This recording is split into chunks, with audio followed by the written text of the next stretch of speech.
All right, let's talk about our regulations. Anytime we get regulations, it's because something big happened in a pretty significant and bad way. Somebody messed up really big. And because of that, we end up with regulations. Preventive controls for human food was created because of several incidents that occurred. But first, you need to know that it was based on HACCP. HACCP is Hazard Analysis and Critical Control Points. This is a regulation that was created by NASA, the US Army, and Pillsbury all together. The reason that NASA was creating this program is because they needed to send people into space, right? And they needed to do it safely, and they have to feed people in space, which presented a whole new and exciting challenge. Our people in NASA, they're pretty smart. I want you to imagine that you are an astronaut and you get blasted off into space after doing all this crazy training. And you get outside of the atmosphere and you're floating in your capsule because you're at 0G. And you get kind of hungry. And back in the day, they didn't have what we have now, like the pad thai and the freeze dried ice cream. No, back then they had cubes of food and tubes of paste. Sounds great, I know. So imagine you eat your tube of paste. Maybe it tastes like chicken, I don't know. So you eat your chicken paste, and then suddenly your stomach, it starts doing that like bubbly, like flippy thing, but it's worse because you're 0G. So it's flipping and flipping and flipping, and all of a sudden you upchuck chunks. You throw up into the space capsule. And because you're at zero gravity, it floats. It floats into control panels or maybe your friend's face. God forbid it's trying to come out the other end and you're squeezing your cheeks together for dear life. Well, one thing that happens to your body when you get sick like that is you get dehydrated.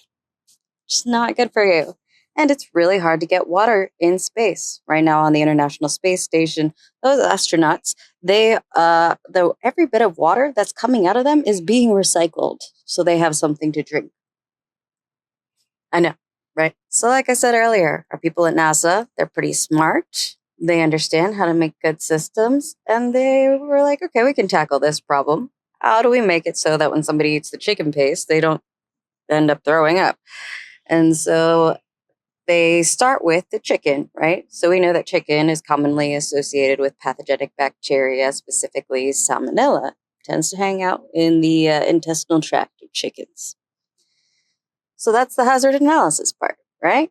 And then we go, where can we make sure that we control that salmonella so that the end product doesn't end up making the astronaut sick, right?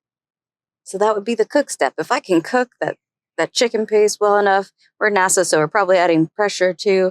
We're obliterating that salmonella as best we can, and we'll make it safe for our astronauts to eat. That cook step would be your critical control point, hence hazard analysis and critical control points. And I know HACCP is a weird way to say that acronym, but making the C's hard would make it even worse. They're not good at acronyms. It's not the thing that they do best. It is what it is. So fast forward, HACCP is made mandatory for the meat, the poultry, and the juice industry. The milk industry would follow it voluntarily. And you guessed it, it happened because somebody messed up in a big way. I'll tell you the meat one. So there was the E. coli outbreak for Jack in the Box. And mind you, E. coli had been an issue for plenty of time before we got this regulation mandated for the meat industry. So there were a couple things going on.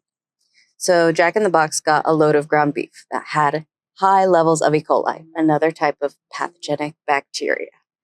And so they were cooking those burgers, but they were following the federal regulations of cooking the burgers to 140 degrees Fahrenheit. They were in Washington State. Washington State's regulations said you had to cook those burgers to 155 degrees Fahrenheit to be cooked safely. Well, 140 was not enough to kill off this large load of E. coli. And so they were selling these burgers, and a bunch of children ended up getting sick. And there were even instances where kids died, and some of the children that died were children that didn't even eat the burgers. They were children that went to a school or daycare with another child that had eaten the burger. Now, anytime children die, mothers get active, right? So there was a huge action, mothers getting up in arms and trying to make changes to our government. And so it became a highly politicized, highly publicized case. And we ended up with HACCP being mandated for the meat industry, right? And then the rest would follow. Those are the only industries that were required to follow HACCP. Now, everyone else had to follow current good manufacturing practices.